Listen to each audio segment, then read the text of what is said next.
آپ کو پتہ نہیں ہوتا کہ یہ چیز آہستہ آہستہ آپ کے دماغ کو کیا کر رہی ہے, ہلکا ہلکا ڈیمیج. یہ نہیں کہ آپ نے دوستوں کی محفلیں بالکل چھوڑ دی, گپ شپ بالکل چھوڑ دی, کھیل کود بالکل چھوڑ دیا, لیکن اس کو بھی اپنے شیڈول کا حصہ بنانا ہے, اس کو بھی جتنا ٹائم بنتا ہے اتنا دینا ہے. اب ہو یہ رہا ہے کہ کوئی پلاننگ نہیں ہے, کوئی روٹین نہیں ہے, تو ہم اپنی زندگی اپنی مرضی سے نہیں چلا رہے, ہمیں کوئی اور چلا رہا ہے. اور پتہ ہے کون ہے؟ اس کو پیار سے شیطان کہا جاتا ہے. ہمیں کون چلا رہا ہے؟ شیطان بتاتا ہے اب اڑ جا, کیونکہ سو سو کے اب تو تھک گیا ہے. تو ہم کہتے ہیں چلو بھائی اب اڑ جاتے ہیں. شیطان بتاتا ہے کہ دوبارہ سو جا. اتوار کو لوگ کیا کرتے ہیں چھٹی والے دن؟ 12 بجے سو کے اٹھیں گے, اس کے بعد حلوہ پوری وہ نہیں رش ہوتا, اتنا بھاری بھرکم ناشتہ کریں گے کہ آدھے گھنٹے بعد دوبارہ سے غنودگی شروع. لہذا دوبارہ شیطان کیا کہتا ہے؟ اب دوبارہ کیا بنتا ہے؟ سونا بنتا ہے. دوبارہ سو گئے تو سارا دن سوئے, ساری رات سوئے.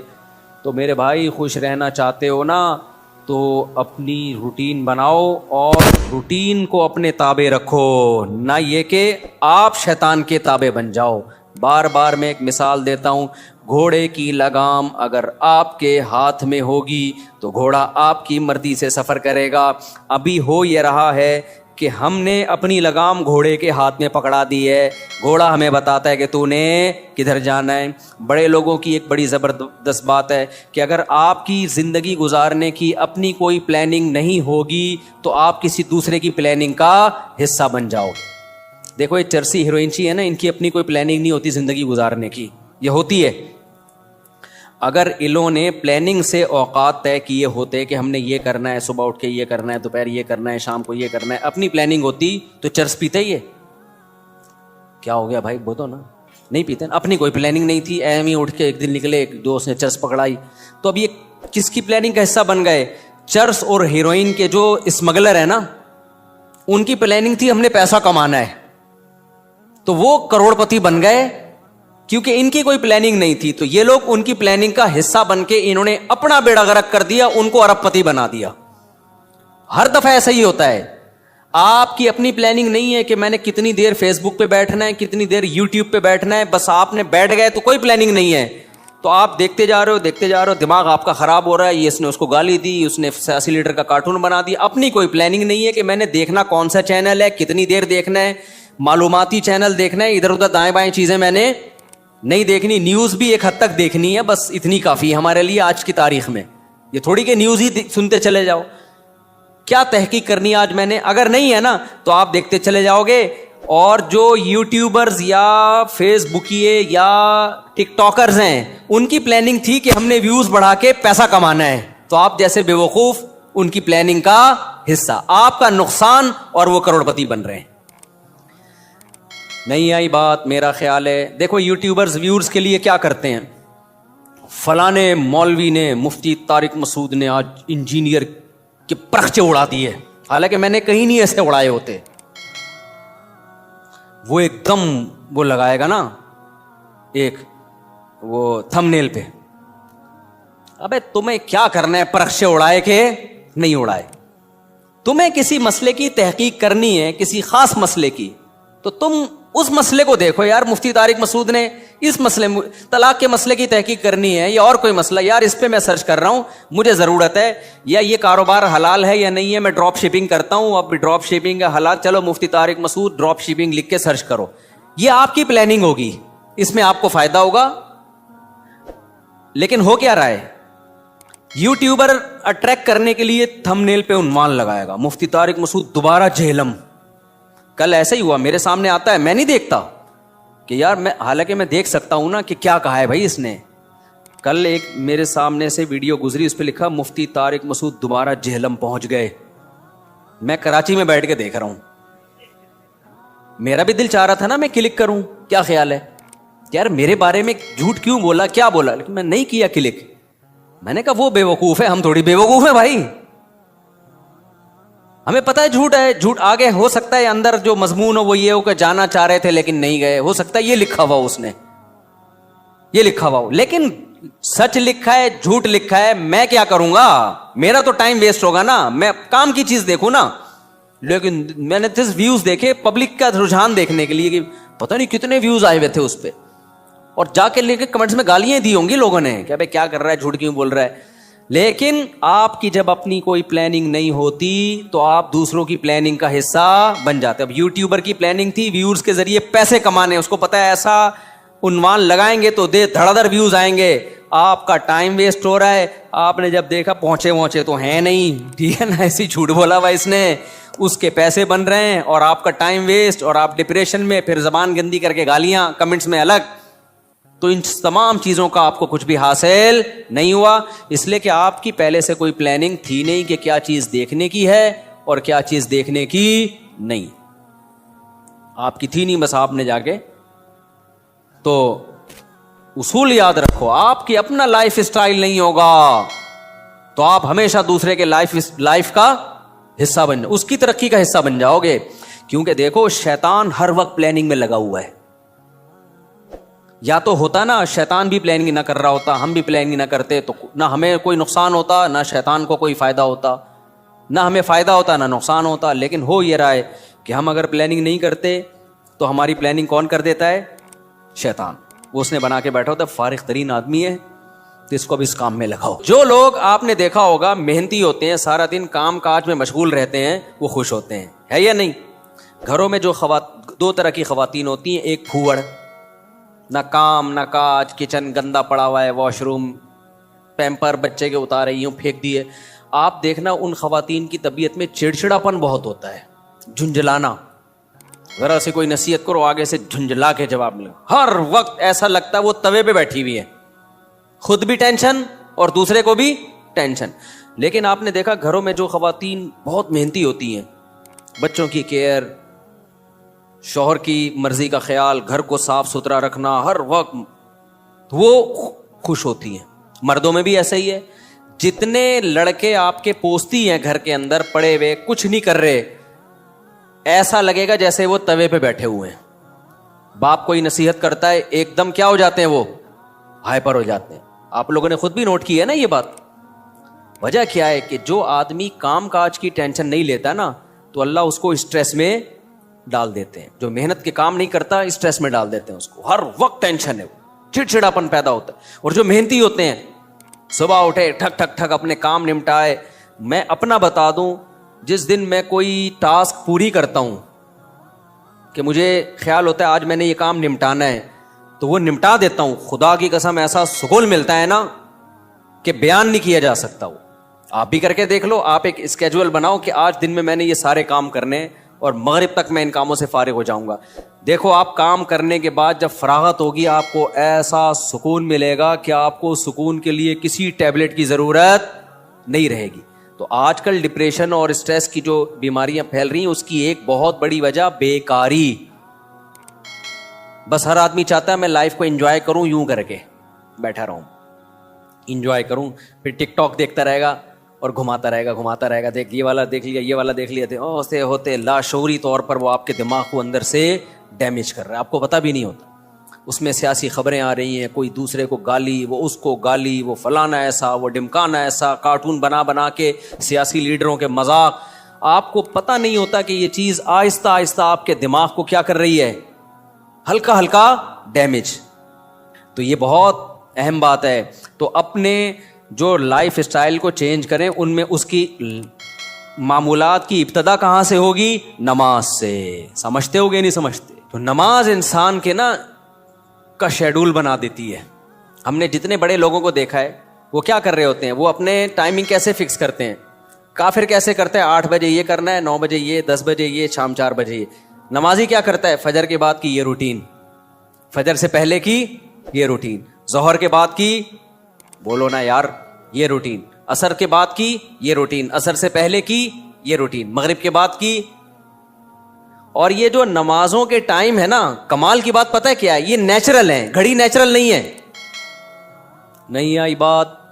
سورج جب نکلتا اور غروب ہوتا ہے نا تو فطری طور پر انسان کی باڈی کے اندر تبدیلیاں آ رہی ہوتی ہیں, فطری طور پر. تو اسلام چونکہ دین فطرت ہے نا, تو اس نے اوقات بھی کیسے رکھے ہیں, نیچر کے حساب سے رکھے ہیں. تو نمازوں کے حساب سے اپنے آپ کو فٹ کرو گے زیادہ سکون رہے گا, کیونکہ دن کی روشنی میں انسان کا مزاج الگ طریقے سے کام کر رہا ہوتا ہے, رات کے اندھیرے میں الگ طریقے سے ہوتا ہے. تو اللہ نے کیا فرمایا کہ الا المصلین الذین هم علی صلاتہم دائمون, یہ لوگ نمازوں میں پابندی کرتے ہیں. تو آج سے عزم کرو کسی قیمت پہ بھی نماز انشاءاللہ ضائع نہیں کریں گے. اور سب سے زیادہ سکون اللہ نے فجر کی نماز میں رکھا ہے. تھوڑی سی ٹینشن ہے بھائی, اٹھا لو, لیکن پڑھ کے جب سلام پھیرو گے نا آپ کو لگے گا یار آج تو ہٹو بچو ہو گیا ہے. ہمارے ایک دوست تھے, نمازی تھے لیکن اڑاتے بھی بہت تھے نماز, ہے نا. اب وہ بہت پرانی بات ہے, 15-20 سال پرانی بات, بالکل ینگ تھے, تو نائٹ فال بھی ہو جاتا ہے جوان آدمی کو. ایک دن کیا ہوا, میں نے ان کو بولا بھائی آپ کو سفر میں حضر میں کہیں بھی یہ ہونا, آپ نے غسل کر کے نماز پڑھنی ہے. وہ جاب کرتے تھے کسی کمپنی میں, انہوں نے کہا یار ادھر کہاں میں رات کو سوؤں اور نائٹ فال ہو جائے, کون غسل کرے گا, کیا ہے بھائی بڑی ٹینشن ہے یار. میں نے کہا یہ عزم کر لو کچھ بھی ہو آپ نے غسل کر کے نماز بولو پڑھنی, کچھ بھی ہو جائے. پانی کا انتظام کیسے کرنا یہ آپ کا ہیڈک ہے, کرنا ہے.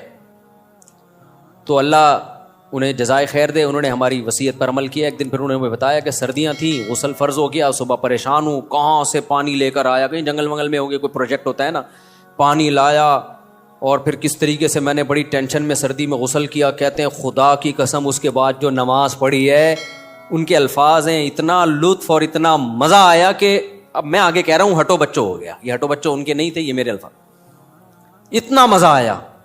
تو انسان ٹینشن اٹھا کے جو کام کرتا ہے لطف اور مزہ بولو اسی میں ہے. چھٹی والے دن جب مزہ آتا ہے جب ورکنگ ڈیز کے بعد چھٹی آئے. روزانہ ہی اگر چھٹیاں ہوں تو مزہ آئے گا. ابے دیکھو سنڈے کو لوگوں کی چھٹی ہوتی ہے, ہم لوگ مدرسے میں تو جمعے کو ہوتی ہے. سنڈے کی چھٹی کا مزہ جب ہے جب منڈے کی چھٹی نہ ہو, اور ٹیوزڈے کی بھی نہ ہو, وینسڈے کی بھی نہ ہو, تھرسڈے کی بھی نہ ہو, فرائیڈے کی بھی نہ ہو, تب جا کے سنڈے کی چھٹی کا مزہ آتا ہے. لیکن اگر ہر دن سنڈے ہے تو پھر کوئی بھی دن سنڈے نہیں ہے. نہیں آئی نا, یہی تو مسئلہ ہے. تو کچھ کرنے کے بعد جب چھٹی ہوتی ہے تو مزہ ہوتا ہے. چھٹی چل رہی ہے پاگل ہو جائے گا آدمی. ہمیں یاد ہے پورے سال میں نا مدرسے میں ہماری 2 مہینے کی چھٹیاں ہوتی تھیں, اب بھی 2 مہینے کی ہوتی ہیں, لیکن طالب علمی کے دور میں تو بہت ٹف لائف تھی ہماری. پورا ہفتہ مدرسے میں رہنا پڑتا تھا ہمیں. ہم لوگ جمعرات کو عصر کی نماز کے بعد نکلتے تھے, چھٹی ہوتی تھی جمعرات کو, عصر کے بعد 1.5 سے 2 گھنٹے میں گھر پہنچے, رات ہو گئی, 1 ہفتے بعد پہنچے, اور اگلے دن عصر ہم نے مدرسے میں پڑھنی ہوتی تھی, تو چند گھنٹے کی چھٹی. یہ روٹین جب پورے سال ہوگی تو جب 2 مہینے کی چھٹیاں آنے والی ہوں گی تو خوشی سے کیا عالم ہوگا, کیا عالم ہوگا نا خوشی سے. تو ایسی خوشی ہوتی تھی یار ابھی 2 مہینے تک بالکل ہی ویلے ہونے والے ہم. اتنی خوشی ہوتی تھی کہ 1 مہینہ پہلے سے خوشی میں نیند اڑ جاتی تھی کہ چھٹی آنے والی ہے. لیکن اس روٹین کے بعد, لیکن اگر یہ روٹین کے بعد وہ 2 مہینے کی چھٹی نہ آتی بلکہ چھٹی کے بعد چھٹی آتی تو سوائے اسٹریس اور ڈپریشن کے کچھ بھی حاصل بولو نہیں ہوتا. یہ میں پوری تقریر آپ کو سمجھانے کے لیے کر رہا ہوں کہ اپنے آپ کو پریشانیوں میں یعنی ورک کی ٹینشن میں, کاموں کی ٹینشنوں میں ڈالو گے تو سکون ملے گا, اور اگر صرف سکون کی خاطر فارغ رہنا سیکھو گے تو سکون نہیں ملے گا آپ کو. سکون ہمیشہ کام کے لوگوں کو ملتا ہے, خوش رہتے ہیں, بھاگتے دوڑتے لوگ ہمیشہ خوش رہتے ہیں. اور جو پڑے ہوئے ہیں ادھر گٹر کے ڈھکن پہ بیٹھ گئے, گپے مارنا شروع کر دی جیسے کراچی کے لونڈے لپاڑے کرتے ہیں, یہی ہو رہا ہے. بیٹھے تو اٹھ ہی نہیں رہے, نہ نماز کے ٹائم پہ اٹھ کے جا رہے ہیں, کچھ بھی نہیں, بیٹھے ہیں. آپ کیا کر رہے ہیں, پان سے ایک پیک نکال کے ادھر پھینکی, پھر اٹھ کے گھر گیا, وہاں تھوڑی سی ابا سے صلواتیں سنی, سو رہا ہے تو پھر ٹک ٹاک پہ لگ گیا, لگے پوری رات گزر گئی, پھر اپنی مرضی سے سو گیا, پھر اٹھ گیا, پھر جب سوتے سوتے تھک گیا تو اٹھ گیا. تھک گیا تو کیا ہو گیا, اڑ گیا. اب کیا کریں, وہی کریں جو کل کیا تھا, دوبارہ سے اسی ڈھکن پہ جا کے بیٹھو. ہو سکتا ہے 2-4 بے وقوف ابھی بھی وہیں بیٹھے ہوئے ہوں, پھر دوبارہ ڈھکن پہ جا. گٹر کے ڈھکن تو جو چوری ہونے سے بچ گئے ہیں نا, وہ یہی والے ڈھکن ہیں جن پہ لوگ آ کے بیٹھتے ہیں, باقی تو سارے چوری ہو گئے. اب حضرت مفتی تقی عثمانی صاحب کی عمر ماشاءاللہ کافی ہو گئی ہے, لیکن صحت عمر کے لحاظ سے بہت اچھی, حالانکہ اتنی بزی اور اتنی ٹف لائف گزاری ہے انہوں نے. 8 گھنٹے مطالعہ کا معمول رہا ہے ایک دور میں, لیکن ہم جب بھی حضرت سے ملتے ہیں حضرت خوش طبع ہیں. تو حضرت بہت خوش مزاج ہیں, حالانکہ اتنا مصروف آدمی تو دیکھنے میں لگتا ہے خوش مزاج ہو ہی نہیں سکتا. جتنے میں نے دیکھے نا مصروف, میرے شیخ حضرت مفتی رشید احمد صاحب بہت بزی رہتے تھے. حضرت تو اتنے بزی تھے, حضرت فرماتے تھے کہ اپنی زندگی کا شیڈول ایسا بنانا چاہیے کہ ایک بوتل میں پانی بھرا ہوا ہے, بوتل میں کیا ہے, پانی بھرا ہوا, اور ڈھکن لگا دیا آپ نے. اب اس میں ایک قطرہ پانی جب جائے گا جب پرانا ایک قطرہ نکلے گا. بات سمجھ میں آ رہی ہے؟ ایک قطرے کی بھی جگہ نہیں ہے. ایک قطرہ جب اس میں جائے گا جب ایک قطرہ پہلے سے اس میں نکالا جائے گا. تو فرمایا اگر یہ قطرہ زیادہ قیمتی ہے تو پرانے قطرے کو نکالو, اس قطرے کو ڈالو. یہ قطرہ پرانے قطرے سے زیادہ قیمتی نہیں ہے تو اسی کو رہنے دو, لیکن ہوگا, ریپلیس ہی ہوگا, نیا آئے گا, پرانا نکلے گا. تو فرماتے تھے کہ اپنے زندگی, اپنے جو 24 گھنٹے کے اوقات کو اس طرح سے بوتل میں پانی کی طرح بھر دو کہ اب آپ کوئی اگر کام کرنا چاہتے ہو تو پرانا کوئی کام ڈسٹرب ہوگا تو پھر نیا کام ہوگا.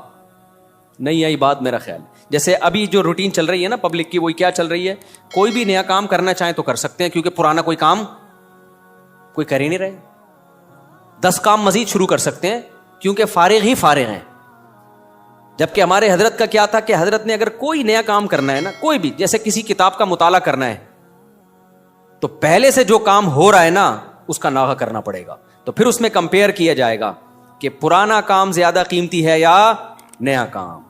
یعنی کاموں کا حرج تو ہوگا کیونکہ 24 گھنٹے مصروف ہیں تو کام کا حرج تو ہوگا, لہذا نئے کام کے لیے ٹائم نہیں ہے. نیا کام اس میں جب داخل ہوگا جب نیا پرانے سے بھی زیادہ امپورٹنٹ ہوگا. مثال کے طور پر 24 گھنٹے آپ کا ایک اسکیجول ہے, ایک شیڈول ہے.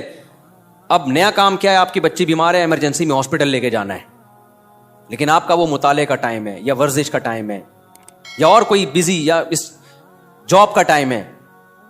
تو اب آپ کیا کرو گے بھائی, نقصان تو ہوگا, آفس کا ناغہ ہوگا, ناغہ تو ہوگا, لیکن اب یہ کام ان تمام کاموں سے زیادہ اہم. بچی کی جان تو بچانی ہے نا, یا اپنی جان ہو یا بچی کی جان ہو. تو اس طرح سے ہونا چاہیے. آپ کہہ سکتے ہیں لو بھائی یہ تو زندگی کا مزہ ہی کرکرا ہو جائے گا, 24 گھنٹے اپنے آپ کو ایسا بزی بنا کے رکھو, یہ تو انسان نہیں, یہ تو گدھا ہو گیا نا. میں سمجھا پا رہا ہوں اپنی بات جو میں بیان کر رہا ہوں؟ مجھے لگ رہا ہے آپ کے چہروں سے ایسا لگ رہا ہے کہ شاید میں سمجھا نہیں پا رہا. بھائی آپ کہیں گے کہ ہمیں اپنے آپ کو خوش رہنے کے لیے, شریعت پہ چلنے کے لیے 24 گھنٹے ہمیں اپنے آپ کو کیا رکھنا ہے, بزی رکھنا ہے. تو یہ تو انسان نہیں, یہ کیا ہو گیا بھائی, گدھا. تو گٹر کا ڈھکن کہاں گیا اس میں, تو زندگی کا مزہ ہی کرکرے ہو گئے. تو دیکھو 24 گھنٹے بزی رکھنے کا مطلب یہ نہیں ہے کہ مطالعے میں, پڑھائی میں اور ہر وقت ایسے کاموں میں جس سے تھکاوٹ ہی ہو, بلکہ اس میں تفریح بھی, وہ بھی ضروری کاموں میں داخل ہے. دوستوں سے کبھی کبھار بیٹھ کے گپ شپ بھی ان ضروری کاموں میں, کیونکہ دماغ کو فریش رکھنے کے لیے ضروری ہے کہ کبھی کبھار گٹر کے ڈھکن پہ جا کے بیٹھا کرے, تھوڑا ابے تبے کے ماحول میں دوست احباب سے بات چیت کر لیا کرے, تھوڑا سا ریلیکس رہے گا اور سوسائٹی میں ان رہے گا. کیونکہ جو بالکل سوسائٹی سے کٹ کے بالکل ہی پپو بن جاتے ہیں نا, وہ دنیا میں کسی کام کے نہیں رہتے, وہ کسی کام کے نہیں رہتے دنیا میں. لیکن اس کا ایک ٹائم ہو. میں اپنے دوستوں میں ایسے لوگوں کو جانتا ہوں, ہمارے ساتھ گپ شپ تھی ان کی گپ شپ بھی ٹائم سے ہوتی تھی. اس وقت وہ ہم آج وہ بہت بڑے عہدوں پہ پہنچے ہوئے ہیں. بھی چند دن پہلے ایک کا فون بھی آیا کہ آپ وہی طارق مسعود ہو جو ہمارے ساتھ کھیلا کرتے تھے, گپ شپ تھی. میں نے کہا ہاں. میں نے کہا آج کل کیا, وہ بہت بڑا آفیسر بن چکا ہے, وہ نام نہیں بتاؤں گا میں, بہت بڑی فلم بن گیا بھائی وہ. لیکن اس کی روٹین کیا تھی مجھے یاد ہے. اس کی روٹین یہ تھی کہ بیٹھے ہیں نا دوست اب آپ تھڑے پر, ہاں ہاں ہی چل رہا ہے. ٹائم دیکھا یار 1 گھنٹہ ہو گیا بس, یا آدھا گھنٹہ ہو گیا, کہتے میرا اسٹڈی ٹائم شروع ہو گیا. اتنے نیک بچے کراچی میں پائے نہیں جاتے, لیکن وہ تھا. یہ بات کر رہا ہوں جب ہم 16-17 سال کے تھے, اس وقت گپے مار رہے ہیں. ایسے بھی نہیں ہے کہ گپ شپ ہی نہ ہو دوستوں کے ساتھ, یہ بھی نہیں ہے. اور یہ بھی نہیں ہے کہ بیٹھے ہیں تو بیٹھے ہی ہیں, نہ نہ نہ. اس نے ٹائم ایک بنایا ہوا تھا, گھر کا ماحول ایسا تھا نا. تو اب آ کے بیٹھے, ابھی گپ شپ شروع کر دیا, اور بھائی ہاں ہو ہی باتیں, کرکٹ ہم ساتھ کھیلا کرتے تھے, کرکٹ کی باتیں چل رہی ہیں, گپ شپ ہو رہی ہے. یار میرا اسٹڈی ٹائم شروع ہو رہا ہے, میں جا رہا ہوں. ہم کہتے تھے یار عجیب انسان ہے بھائی, اتنا نیک آدمی. تو یہ ہے. تو اپنے جو لائف اسٹائل کو چینج کریں, ان میں اس کی معمولات کی ابتدا کہاں سے ہوگی, نماز سے. سمجھتے ہوگے نہیں سمجھتے؟ ابتدا کہاں سے ہوگی یار؟ سب سے پہلے کیا کرنا ہے؟ نماز ٹھیک کرنی ہے. اب شیطان دوسرا حملہ کرے گا آپ کے اوپر. شیطان سے بڑی فلم اس کائنات میں پیدا نہیں ہوئی ہے. شیطان کہے گا ٹھیک ہے پہلے نماز تو شروع کر لے, پھر باقی چیزیں چرس بات میں چھوڑ دینا. اور یہ جو گٹر کے ڈھکن پر پوری رات بیٹھا رہتا ہے, یا انٹرنیٹ پر 6 گھنٹے بیٹھا رہتا ہے, ہر وقت ٹک ٹاک پہ بیٹھا رہتا ہے, یہ اگلے اسٹیپ میں پہلے نماز, تو نہ نماز صحیح ہوگی نہ اگلا اسٹیپ شروع ہوگا. یہ ایسا ہی ہے جیسے ہم کہتے تھے ہفتے کے دن سے ہم پڑھائی شروع کریں گے, 1 جنوری اگلے سال کی 1 جنوری سے. وہ 1 جنوری کبھی آتی ہے یا 1 محرم کبھی آتا ہے؟ وہ کبھی بھی نہیں آئے گا. جب جنوری آئے گی نا, آپ بولو کہ اسلامی سال سے کروں نا, 1 محرم سے کروں گا, میں مسلمان ہوں, میں انگریز تھوڑی ہوں. نہ وہ 1 محرم کبھی آئے گا نہ وہ 1 جنوری. حافظوں کو نا پہلا پارا بہت پکا یاد ہوتا ہے, پتہ ہے کیوں؟ حافظوں کو جوش اٹھتا ہے یار کچا ہوتا جا رہا ہے, اب دوبارہ سے یاد کرو, تو پہلے پارے سے شروع کرتے ہیں, اس کے بعد جوش ٹھنڈا ہو جاتا ہے, پھر بھولنا شروع کر دیتے ہیں, پھر ناغے کرتے ہیں, پھر کئی دنوں کے بعد خیال ہوتا ہے یار قرآن بھولتا جا رہا ہوں, دوبارہ شروع کرو, پھر پہلا پارا, تو پہلا پکا ہو جاتا ہے, باقی سارا ایسے کہ ایسا ہی رہتا. تو اس لیے پلاننگ میں یہ ہو کہ سب سے پہلے نماز کو مضبوط کرنا ہے, لیکن یہ نہ ہو کہ جب تک نماز ٹھیک نہیں ہوگی باقی چیزیں ٹھیک نہیں ہیں. سب چیزوں کو ایک ساتھ ٹھیک کرنا ہے, سمجھ رہے ہو؟ جس نے یہ کیا نا پہلے یہ پھر وہ, تو نہ یہ ہوگا اور نہ وہ ہوگا. اور ہر کام میں ایکسیلنسی پیدا کرنے کی کوشش تو کرنا ہے, لیکن اگر نہ ہو تو اس کام کو چھوڑنا نہیں ہے, گرتے پڑتے کرنا ہے. آپ نے نیت کر لی, جیسے نمازی بننا چاہتے ہو نا, تو نیت کرنی پڑے گی میں 40 دن تکبیر اولیٰ سے نماز پڑھوں گا, ایک نماز بھی میں 40 دن تک تکبیر اولیٰ سے نہیں چھوڑوں گا. یہ ہے ایکسیلنسی. لیکن اب کیا ہوگا, 2-4 دن کے بعد تھوڑا جوش ہلکا ہوا, ایک دن تکبیر تحریمہ کا ناغہ ہو گیا, تکبیر اولیٰ کا ناغہ ہو گیا, یا نماز کا ناغہ ہو گیا, شیطان کہے گا تیرے بس کا نہیں ہے, اب نہیں ہو سکتا. شیطان سے بولو میں نے ریکارڈ تو بنانا ہی نہیں ہے بھائی, ہو گیا نا دوبارہ سے شروع کر دوں میں, کیا خیال ہے؟ کیونکہ یہ انسان کے ساتھ ہوتا ہے, بہت مشکل ہے بھائی بالکل ایک دم سے ایکوریٹ ہو جانا. گرتے پڑتے ہی لوگ اللہ کی طرف جاتے ہیں. اگر سارے ایک دم سیدھے چلنا شروع ہو جاتے تو یہ حدیث پھر کیوں ہوتی کہ نبی صلی اللہ علیہ وسلم نے فرمایا, اللہ تعالیٰ فرماتے ہیں من تقرب الی شبرا تقربت الیہ باعا, جو ایک بالش میری طرف چل کے آتا ہے میں ایک ہاتھ اس کی طرف چل کے جاتا ہوں, اور جو میری طرف چل کے آتا ہے اتیتہ ہرولا, میں اس کی طرف دوڑ کے جاتا ہوں. یہ حدیث ہے ہی یہ سمجھانے کے لیے کہ آپ پہل تو کرو, آنا تو شروع ہو, گرتے پڑتے ہی آؤ. کچھ آپ کرو گے, کچھ کون کرے گا؟ کچھ اللہ کرے گا. تو کیا کرنا ہے بھائی, اپنے شیڈول کو, اپنے اسکیجول کو تبدیل کرنے کے لیے سب سے پہلے ابتدا کہاں سے کرنی ہے؟ نماز سے. بھائی اب زندگی میں نماز کبھی بھی نہیں چھوٹے گی. اب نماز میں اپنے آپ کو پابند کرنے کے لیے چند چیزیں ہیں. سب سے پہلا کام کیا کرنا ہے, ایک دم سے قضائے عمری شروع نہ کرو, زیادہ بوجھ ہو جائے گا. قضائے عمری تو پڑھنا لازم ہے, لیکن پہلے تھوڑا سا اپنے آپ کو ادا نمازوں کا عادی بنا لو. 40 دن تو بناؤ نا کم از کم عادی, پھر اس کے بعد قضائے عمری شروع کرو. ایک دم سے زیادہ بوجھ آ گیا تو نہ ادھر کے رہو گے نہ ادھر کے رہو گے. ایک دم سے نا ایک دم امام مہدی بننے کی کوشش کرتے ہیں لوگ, ایسے ایک دم صوفی بنے گا, جا رہا ہے قضائے عمری بھی چل رہی ہے ساتھ ساتھ, آج تو لگتا ہے کہ بس یہ کہاں پہنچ گیا ہے. وہ بخار ہوتا ہے چند دنوں میں وہ کافور ہو جاتا ہے, اڑ جاتا ہے وہ. تو نماز کا عادی بنانے کے لیے کرنا کیا ہے, اپنے اوپر کوئی جرمانہ رکھنا ہے, سزا رکھنی ہے. بھائی مجھ سے اگر فجر کی نماز چھوٹ گئی تو اس دن ناشتہ بولو نہیں کروں گا. ناشتہ اسی دن ہوگا جس دن فجر کی نماز ہوگی. سزا دو اپنے آپ کو.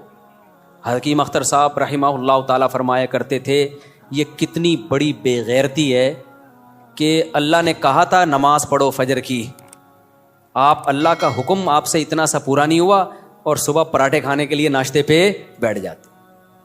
کتنی بڑی بے غیرتی ہے نا, کہ اللہ کی نعمتوں سے تو پھوڑنے کے لیے آ جاتے ہیں, بس جو اللہ نے کام لگایا وہ ہو نہیں رہا.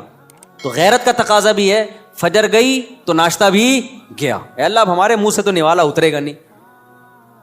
کتنا مزہ آتا ہے صبح ناشتہ کرنے میں نا, آپ کو نہیں آتا, مجھے تو بہت آتا ہے. خیر کتنا لطف ملتا ہے جب بھوک لگ رہی ہو اور انسان مزے کا ناشتہ کرے.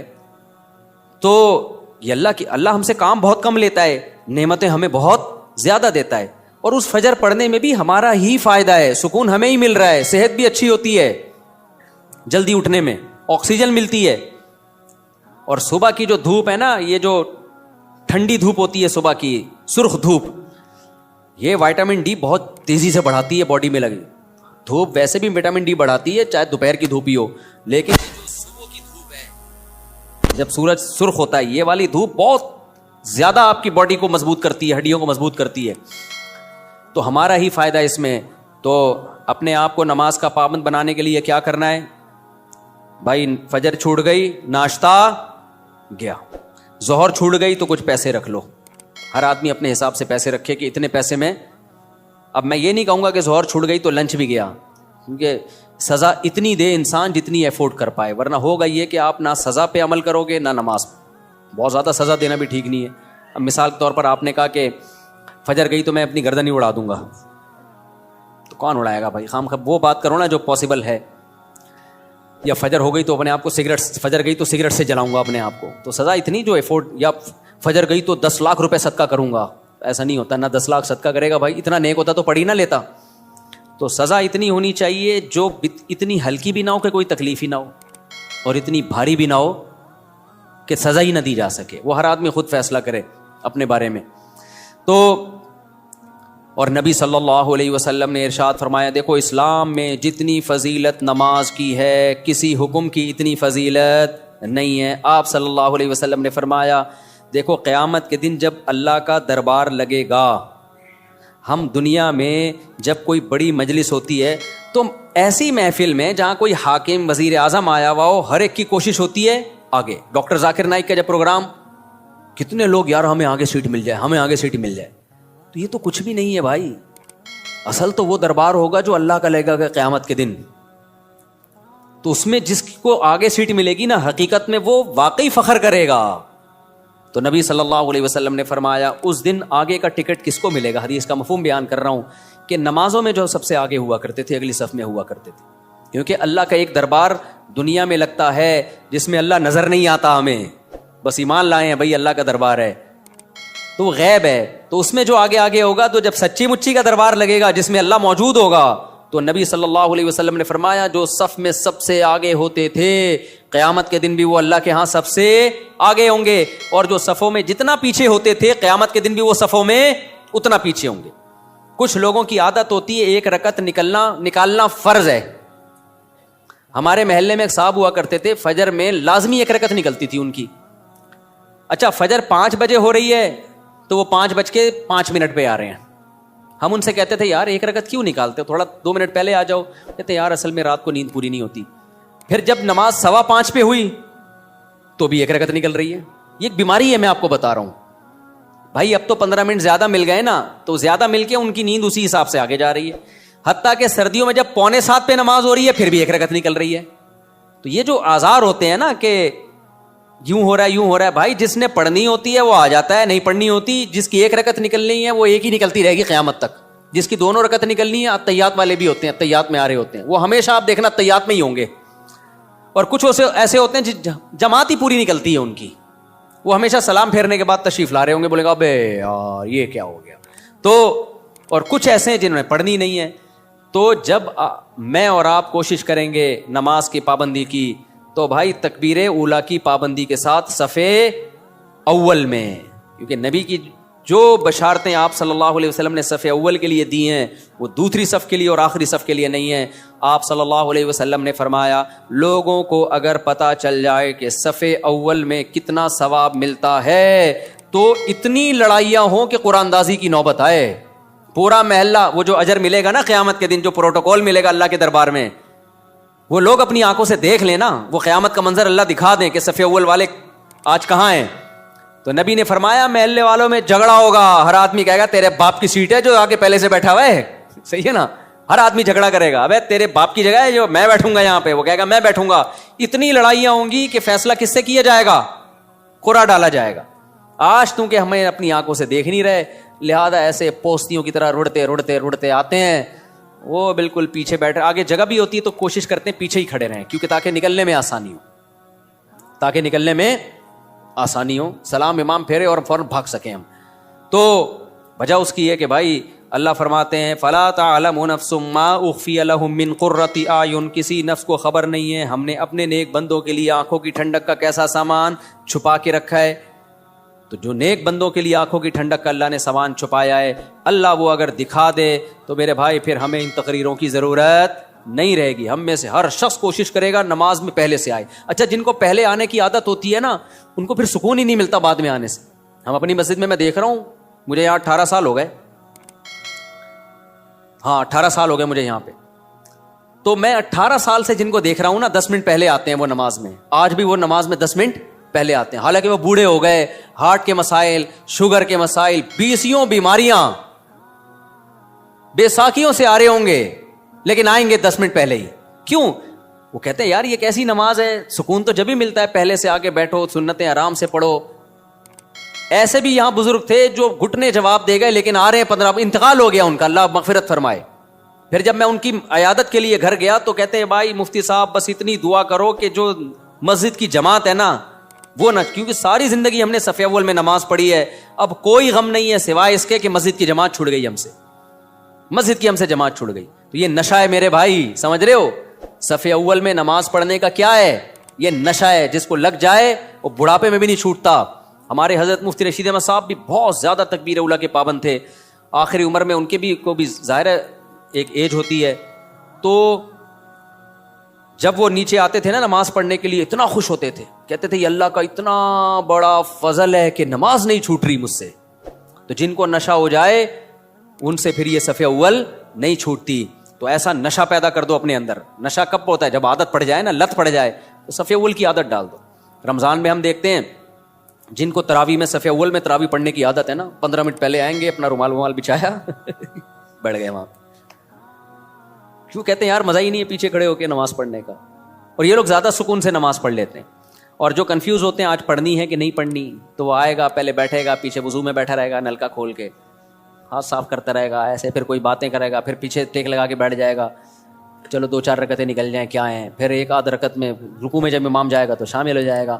تو اس سے آپ کا دل ہی نہیں لگے گا نماز میں. تو کام وہی اچھا ہوتا ہے جو پابندی کے ساتھ اور مکمل فوکس بنا کے کیا جائے. نبی صلی اللہ علیہ وسلم نے ہر چیز میں احسان کا حکم دیا ہے. پتہ ہے آپ کو احسان پتہ ہے کسے کہتے ہیں؟ ایکسیلنسی. جو کام کرو خاندانی طریقے سے کرو. ہم جو بھی کام کرتے ہیں پتہ ہی نہیں چل رہا ہوتا کہ کرنا چاہتا بھی ہے کہ نہیں چاہتا. وہ شادی والی بات ہے، نہیں کرو بھائی دوسری شادی، کرنا ہے تو پھر کرو خاندانی طریقے سے، پھر ایسی کی تیسی. کل بھی ایک کیس آیا نا، اصل میں کیس ہی یہی آ رہے ہیں آج کل، کیا کریں. کیس آیا کہ وہ شادی کر لی ہے، اب اس پہ دباؤ ڈال رہے ہیں طلاق دے دو طلاق دے دو، اور وہ لڑکی والے اس کے سر پہ دوسری کو دے دو. تو میں نے کہا کرنا ہی نہیں تھا، جب دم نہیں تھا، جب کر لیا تو بولا جاؤ تمہاری ایسی. اب میں نے کہا اگر ڈر گیا نا، کنفیوز ہو گیا یار دوسری کو چھوڑوں نہیں چھوڑوں، میں نے کہا اس سے ڈپریشن میں جائے گا. کام تو کر لیا، اب بول بھائی میرے ٹکڑے کر دو، مجھے بم سے اڑا دو. میں نے کہا اس میں سکون ملے گا.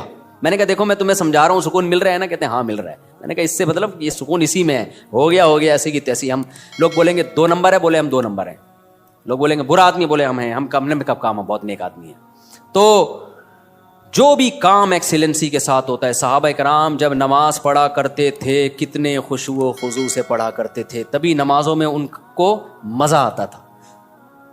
ہم نماز پڑھ رہے ہوتے ہیں، مسجد کی طرف آ رہے ہوتے ہیں ایسے جیسے قبر سے مردے کو اکھاڑا جا رہا ہے، بستر سے ایسے اٹھتے ہیں، مسجد میں ایسے آتے ہیں جیسے پولیس جیل کی طرف لے کے جا رہی ہے. پھر وہاں بیٹھے ہوتے ہیں بار بار، کبھی یوں کر کے دیکھ رہے ہیں، کبھی پیچھے مڑ مڑ کے امام کو دیکھ رہے ہیں کہ آ کیوں نہیں رہا.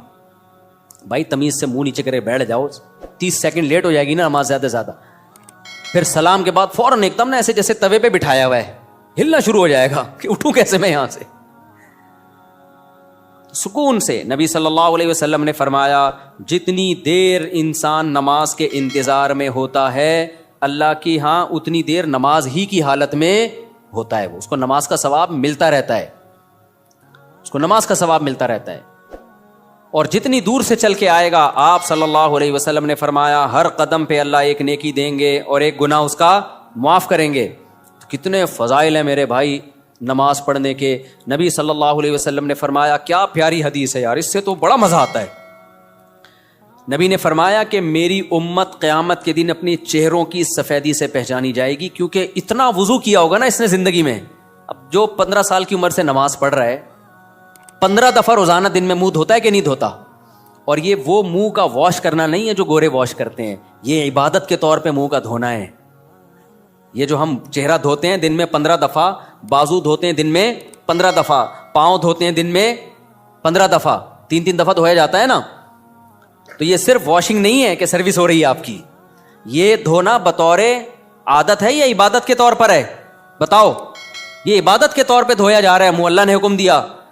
تو آپ سوچو جس نے 40 سال 50 سال اللہ کے حکم پہ دن میں 15 دفعہ منہ دھویا ہوگا، تو کیا اس کے چہرے پہ کوئی ایسی علامت نہیں ہوگی جس سے پتا چل جائے کہ اس کا چہرہ دوسرے چہروں سے بہت پاکیزہ ہے؟ کیونکہ اس بار بار منہ دھونے سے جو منہ کے گناہ ہیں، بازوؤں کے گناہ ہیں، پاؤں کے گناہ ہیں، وہ دھل رہے ہیں، ان میں روحانیت پیدا ہو رہی ہے، نورانیت پیدا ہو رہی ہے.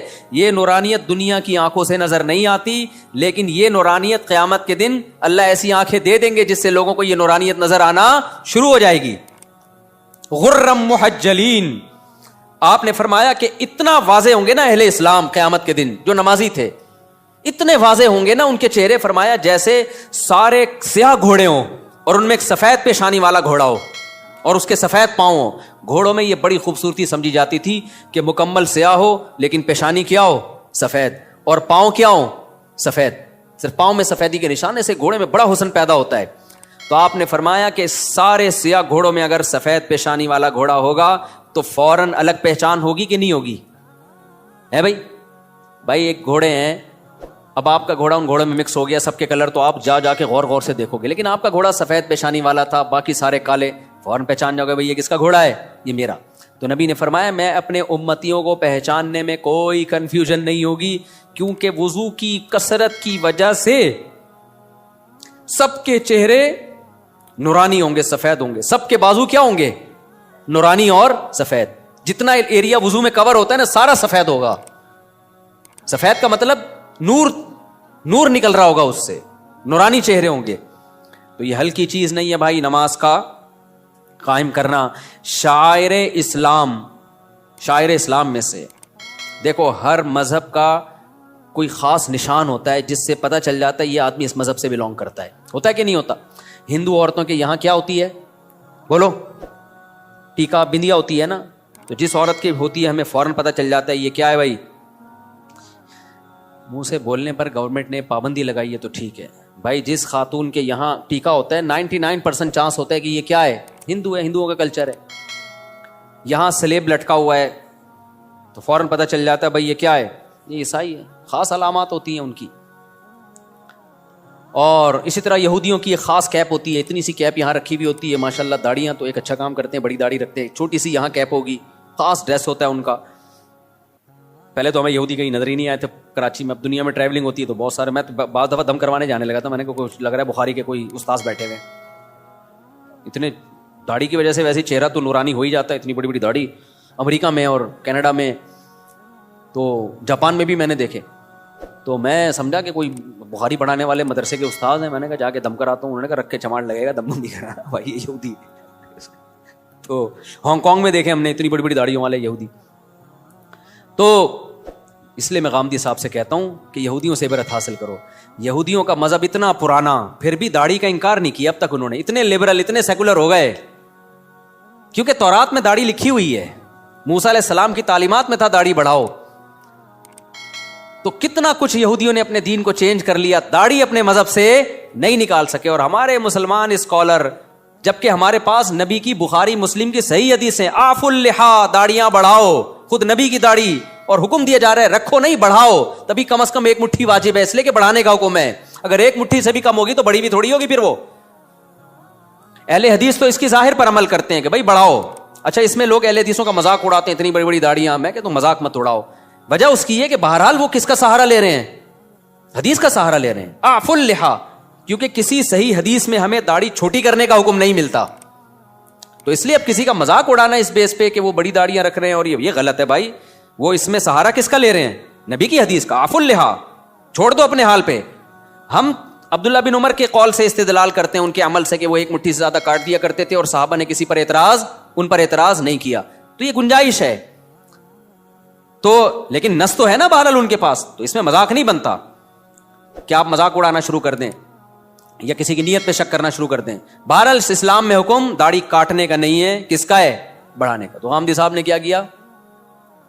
انکار کر دیا کہ ایکچولی کلچر تھا. بھائی کلچر تھا تو نبی آرڈر کیوں دے رہے ہیں؟ نبی ان کا کلچر تو عربوں کا کھجور کھانا بھی تھا, تو آپ نے کھجور کھانے کے آرڈر دیے ہیں کہ عربوں کا کلچر تھا لنگی پہننے کا, آپ نے کہیں لنگی کا آرڈر دیا ہمیں؟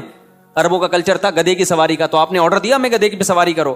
بھائی بطور مذہب اور بطور دین کے داڑھی بڑھانے کا آپ نے حکم دیا ہے, کیونکہ آپ نے فرمایا 10 چیزیں پیغمبروں کی فطرت ہیں. تو فطرت کی مخالفت تغییر خلق اللہ کہلاتی ہے. ان میں داڑھی بڑھانا, مونچھیں گھٹانا, بغلوں کے بال صاف کرنا. تو کیا بغلوں کے بال صاف کرنا آپشنل ہے کیا؟ کرو نہ کرو آپ کی مرضی. نہ نہ نہ کاٹنے پڑیں گے آپ کو. ناخن کاٹنا یہ سب ایک ہی حدیث کا حصہ ہیں. تو جیسے ناخن کاٹنا واجب ہے, آپشنل نہیں ہے, بغلوں کے بال صاف کرنا اس حدیث کی روشنی میں واجب ہے, آپشنل نہیں ہے. بول دو نا, مجھے شک ہونے لگتا ہے کہ بڑھائی بھی ہوں گی. زیر ناف بال صاف کرنا واجب ہے, آپشنل نہیں ہے. تو اسی حدیث میں بھائی داڑھی بڑھانے کا حکم دیا جا رہا ہے, تو وہ کیسے آپشنل ہو گیا؟ اس کا کلچر, نبی کلچر بیان کرنے کے لیے تھوڑی آئے ہیں. نبی کیا بیان کرنے کے لیے آئے ہیں؟ حدیث, اللہ کا حکم بیان کرنے کے لیے آئے ہیں. تو جب تک اس کے خلاف کوئی دلیل نہ ہو, اس کو اللہ کا آرڈر اور اللہ کا حکم ہی سمجھا جائے گا.